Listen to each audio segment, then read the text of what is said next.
Last night I had an epiphany. I was watching Svengoolie. If you don't know what that is, it's kind of like an Elvira movie macabre show where he plays old science fiction horror movies and has breaks in the middle of them and inserts a little comedy. And just out of curiosity, I happened to be sitting by the computer, and I wanted to see what Svengoolie looked like without makeup. So I got on the internet and I started looking, and came across a picture of I think it was the original Svengoolie, and he went by the name of Son of Svengoolie.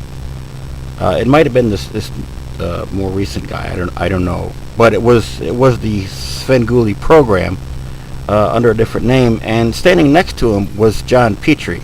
And for those of you who don't know who this is Doctor Who. This is the third incarnation of Doctor Who, and if you don't know who that is a British sci-fi television show that has been on for 50 years now. And the guy, basically the guy travels around through time and space in this little blue police box that's bigger on the inside than it is on the outside. And just out of curiosity, I hunted down the video that was with that picture, and it was an interview of John Petrie from Son of Svengoolie, and he said a most interesting thing that got me thinking. For how many years did you play the Doctor? 5 years. 5 years. And when you see the fans now, do they seem to remember more of the separate episodes better than you do? Is there They know a lot more about it than I do, yes, certainly. That's why in these conventions I have to field the questions very carefully, because they ask me a lot of scientific questions and I haven't the faintest idea what they're talking about. It's funny because it seems that a lot of the fans have gotten into all the science, even though perhaps it isn't correct.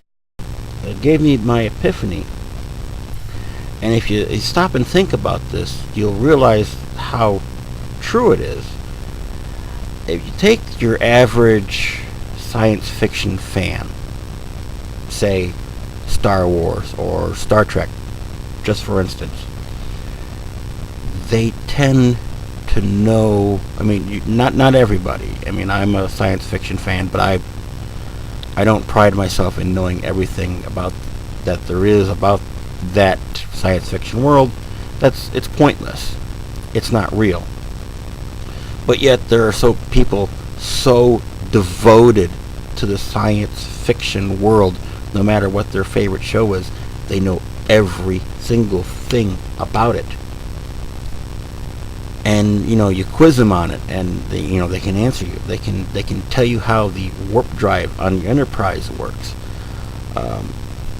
They can tell you how where the lightsaber gets its power from, and stuff like that.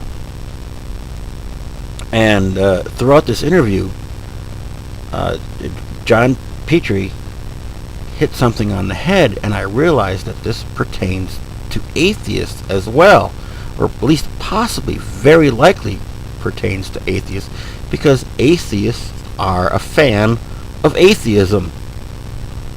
And those of us on the borderline, who call ourselves agnostic, and those who are theists, realize that the Darwinism book of evolution is nothing more than a science fiction book. He has theories. None of them are proven. It's practically a pseudoscience, the whole book itself. We've never proven evolution. We've tried to. We've been unsuccessful. All we can do is make variants of the same breed. We can't make different breeds, just slight alterations of the original breed.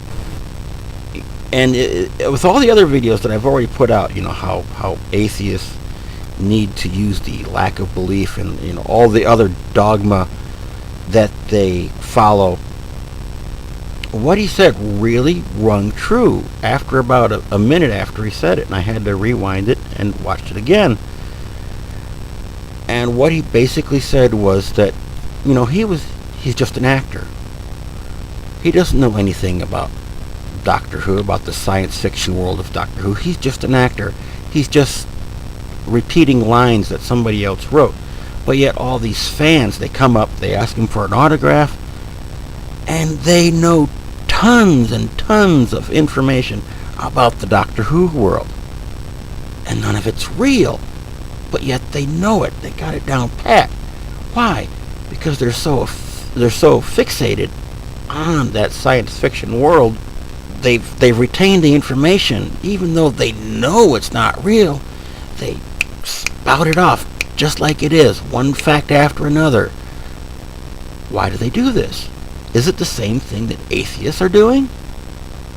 They're fans of atheism, obviously, which goes along with my last video about how they only acknowledge facts that support their beliefs and ignore or bitch and moan about facts that go against their beliefs.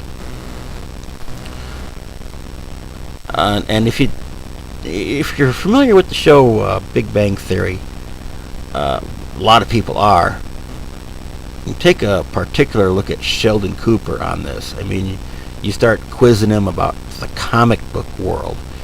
The variants. There are certain variants of like Spider-Man and Batman and all the other superheroes. And he'll argue with other people. Oh, no.